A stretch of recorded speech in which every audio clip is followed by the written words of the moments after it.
అస్సలాము అలైకుం వరహ్మతుల్లాహి వబరకాత్. సోదరులారా సోదరీమణులారా, 2 రోజుల క్రితం ఫేస్బుక్ లో పోస్ట్ చూశాను. అల్హమ్దులిల్లా, అది చూసి చాలా సంతోషం అనిపించింది. ఒక డిఎస్పి తన కారు నుంచి దిగి ఒక కూరగాయల అమ్మే అతని దగ్గరికి వచ్చి అతన్ని నన్ను గుర్తుపట్టావా అని అడుగుతాడు. అతను లేదు సార్ అని భయపడుతూ జవాబు చెప్తాడు.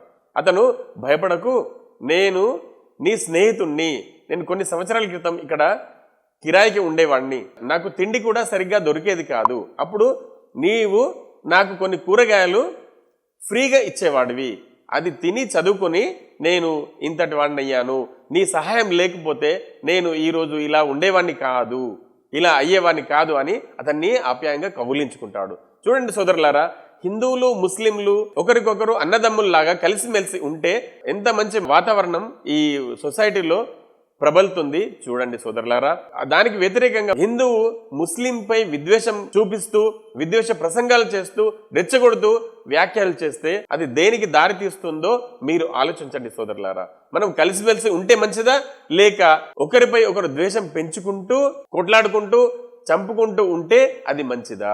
మనము మతం పేరుపై కులం పేరుపై కొట్లాడుకుంటూ ఉంటే అది దేశానికి ఏమాత్రం మంచిది కాదు. ఇంకా ఒక పోస్ట్ లో చూసింది ఏంటంటే, ఒక ఢాబా ఉంది, శివ ఢాబా.